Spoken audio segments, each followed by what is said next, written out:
പ്രിയ കുട്ടികളെ, സാമൂഹ്യശാസ്ത്രം 6ാം ക്ലാസ്സിലെ 4ാമത്തെ യൂണിറ്റിലേക്ക് ഏവർക്കും സ്വാഗതം.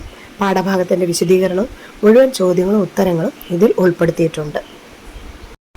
ഭക്ഷ്യവസ്തു ആകട്ടെ വസ്ത്രമാകട്ടെ ഏത് ഉൽപ്പന്നവും നമ്മുടെ കൈകളിലേക്ക് എത്താൻ ധാരാളം പ്രക്രിയകളിലൂടെ കടന്നു പോകേണ്ടിയിരിക്കുന്നു. ഉൽപാദന പ്രക്രിയയിലൂടെ എന്ന പാഠഭാഗമാണ് നാം ഇന്ന് പഠിക്കാൻ പോകുന്നത്. ഏതൊരു മനുഷ്യൻ്റെയും ആവശ്യങ്ങളുടെ പൂർത്തീകരണത്തിന് ഉപയോഗിക്കുന്ന സാധനങ്ങളുടെയും സേവനങ്ങളുടെയും സവിശേഷതകൾ തരംതിരിച്ച് വിശദമാക്കാനും ആ വസ്തു ഉൽപ്പാദിപ്പിക്കുന്നതിനാവശ്യമായ ഭൂമി, അതിനു വേണ്ടുന്ന തൊഴിൽ, മൂലധനം, സംഘാടനം എന്നിവയുടെ സവിശേഷതകൾ തിരിച്ചറിയുന്നതിനും ഈ ഉൽപാദന ഘടകങ്ങൾക്കുള്ള പ്രതിഫലം തിരിച്ചറിഞ്ഞ് അതേക്കുറിച്ച് കൂടുതൽ മനസ്സിലാക്കുന്നതിനുമാണ് ഈ പാഠഭാഗത്തിലൂടെ നാം പരിശ്രമിക്കുന്നത്. കായ്കനികൾ ശേഖരിച്ചും മൃഗങ്ങളെ വേട്ടയാടിയും ഗുഹകളിൽ താമസിച്ചിരുന്ന ആദിമ മനുഷ്യൻ്റെ ചരിത്രം നമ്മൾ പഠിച്ചിട്ടുണ്ട്.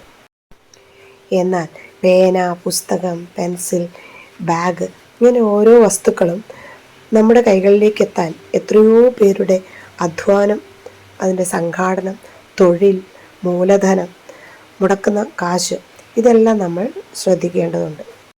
ഒരു ദിവസം നാം ഉപയോഗിക്കുന്ന സാധനങ്ങളുടെ ലിസ്റ്റ് നോട്ട്ബുക്കിൽ എല്ലാവരും എഴുതുക. ആ വസ്തുക്കളെല്ലാം നമുക്ക് കാണാൻ കഴിയും, സ്പർശിക്കാൻ കഴിയും, ഉണ്ടാക്കാനും കഴിയും. അത്തരം വസ്തുക്കളെയാണ് സാധനങ്ങൾ എന്ന് പറയുന്നത്. ഇനി ഇവയുടെ നിർമ്മാണത്തിനും വിതരണത്തിനും വേണ്ടി നമ്മൾ ഗതാഗതത്തെ ആശ്രയിക്കുന്നുണ്ട്. ഫോൺ, വാർത്താവിനിമയം, തൊഴിലാളികൾ, പ്രകൃതി വിഭവങ്ങൾ ഇവയെല്ലാം നമ്മൾ ആശ്രയിക്കുന്നുണ്ട്. നെല്ലുൽപാദനം എന്ന പ്രക്രിയ എടുക്കാം. ഏതെല്ലാം ഘടകങ്ങളുടെ പങ്കാളിത്തമാണ് അതിനുള്ളത്? തൊഴിലാളികൾ, പ്രകൃതി വിഭവങ്ങൾ, ജലം, കൊയ്ത്ത്, കറ്റമതിക്കൽ, നെല്ല് ശേഖരിക്കൽ, മനുഷ്യനിർമ്മിത വസ്തുക്കൾ, വളം, വിത്ത്, യന്ത്രങ്ങൾ ഇവയെല്ലാം ഒരു ഉൽപ്പന്നത്തിൻ്റെ ഉൽപ്പാദനത്തിൽ സഹായിക്കുന്ന വിവിധ ഘടകങ്ങളാണ്. ഇവയാണ് ഉൽപ്പാദന ഘടകങ്ങളെന്ന് നാം പേരിട്ട് വിളിക്കുന്നത്. അപ്പോൾ മനുഷ്യൻ്റെ ആവശ്യങ്ങൾക്ക് ഉപകരിക്കുന്ന വസ്തുക്കളെ സാധനങ്ങളെന്നും അവ ലഭ്യമാക്കുന്നതിനുള്ള എല്ലാ കാര്യങ്ങൾക്കും സേവനങ്ങളെന്നും, അങ്ങനെ നടത്തുന്ന ഉൽപ്പാദനത്തിന് ധാരാളം ഘടകങ്ങളെ ആശ്രയിക്കേണ്ടതുണ്ട് എന്ന് നമുക്ക് മനസ്സിലായി. എന്താണ് ഉൽപ്പാദനം? പ്രൊഡക്ഷൻ. നെല്ലാണ് ഉൽപ്പാദിപ്പിക്കുന്നത് വെച്ചാൽ നമുക്ക് ലഭിക്കുന്നത് ഉൽപ്പന്നം. നെല്ല് എന്ന ഉൽപ്പന്നം രൂപപ്പെടുന്ന വിവിധ ഘട്ടങ്ങൾ: നില ഒരുക്കണം, വിത്ത് വിതയ്ക്കണം, ഞാറ് നടണം, കള പറിക്കണം, വളം വിതരണം, കൊയ്യണം, പിന്നെ അത് മെതിക്കണം, പിന്നെ കളപ്പുരകളിൽ എത്തിക്കണം അല്ലെങ്കിൽ വിൽക്കണം, വിവിധ സ്ഥലങ്ങളിലേക്ക് കയറ്റി അയക്കണം. ഇവിടെ ഉൽപ്പന്നം ഏതാണ്? നെല്ല്. ഉൽപ്പന്നം ഉണ്ടാക്കാൻ ആരുടെയൊക്കെ സേവനങ്ങൾ നമുക്ക് സ്വീകരിക്കാൻ വേണ്ടി ഉണ്ടായിരുന്നു? ലോറി വേണം, കെട്ടിടങ്ങൾ, യന്ത്രങ്ങൾ, തൊഴിലാളികൾ, വൈദ്യുതി, സംഘാടകൻ ഇതെല്ലാം ആവശ്യമാണ് ഏതൊരു ഉൽപ്പാദനം നടത്തണമെങ്കിലും. ഇപ്പോൾ ചെരുപ്പാണ് ഉൽപ്പാദിപ്പിക്കുന്ന ഉൽപ്പന്നമെങ്കിൽ അതിനും ധാരാളം അവശ്യ ഘടകങ്ങൾ ആവശ്യമാണ്.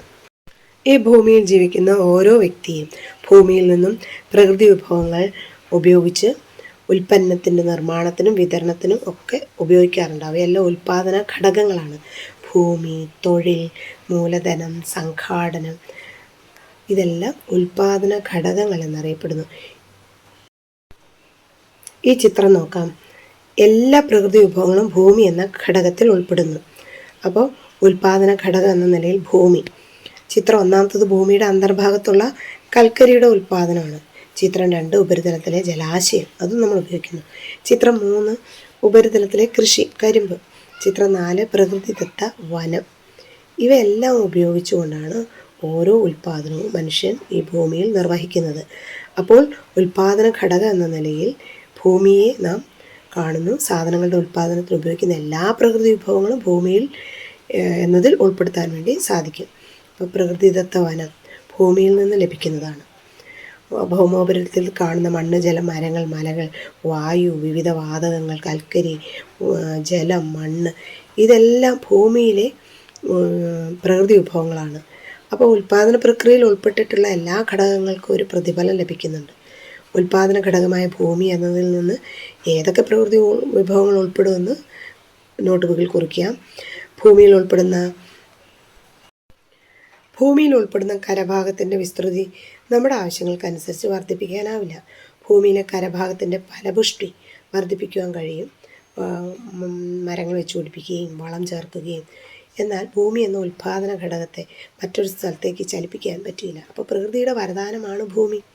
എല്ലാ പ്രകൃതി വിഭവങ്ങളും ഭൂമിയുടെ അന്തർഭാഗത്തും ബഹിർഭാഗത്തും ഒക്കെയുള്ള എല്ലാ ഉൽപ്പന്നങ്ങളും ഭൂമിയിൽ നിന്ന് നമ്മൾ ശേഖരിക്കുന്നു.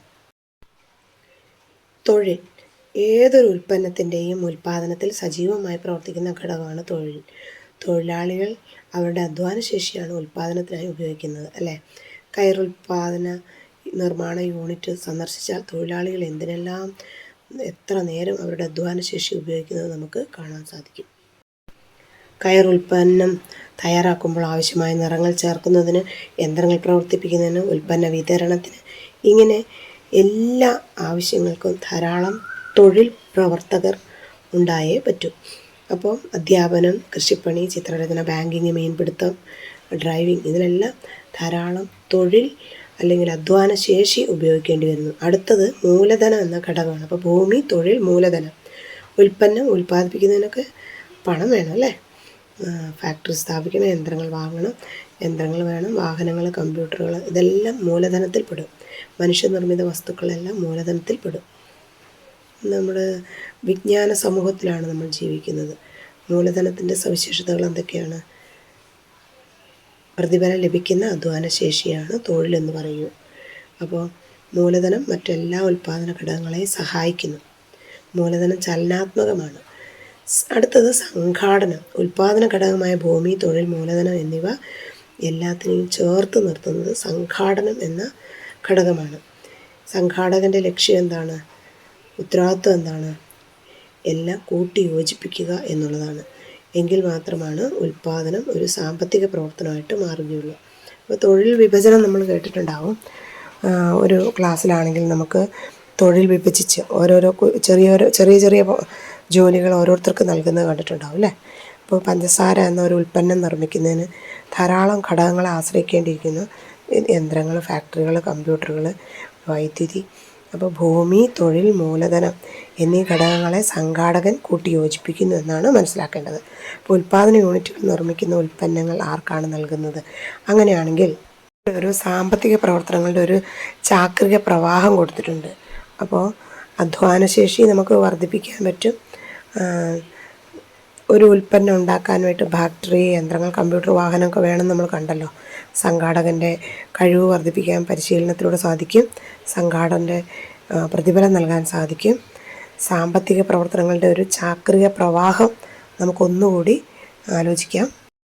ഈ ഉൽപ്പാദന യൂണിറ്റുകളൊക്കെ പരസ്പരം ബന്ധപ്പെട്ട് നിൽക്കുന്നല്ലേ? ആ സാമ്പത്തിക പ്രവർത്തനങ്ങൾ ഒരു ചാക്രിക ഗതിയിൽ ഒന്നിനു പിറകെ ഒന്നായി ഉൽപ്പാദനവും ഉപഭോഗവും ഒക്കെ നിരന്തര പ്രക്രിയയായിട്ട് നടക്കേണ്ടി വരുന്നുണ്ട്.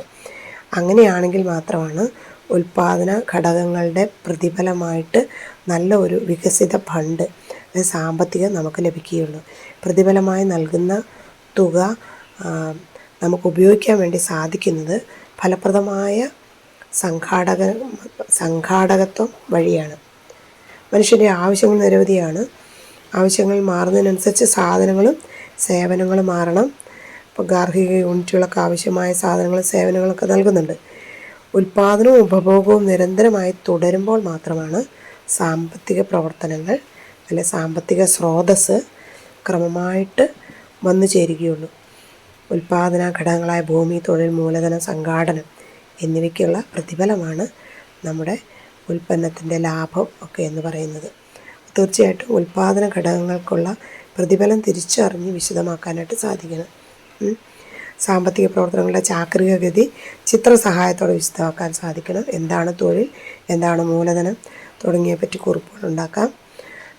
സംഘാടകൻ്റെ ചുമതല, ഉൽപ്പാദന പ്രക്രിയയിൽ സംഘാടകൻ്റെ ചുമതല വിവരിക്കണം. ആവർത്തിച്ച് കാണുക, ഓർപ്പിക്കുക, നോട്ട് എഴുതുക.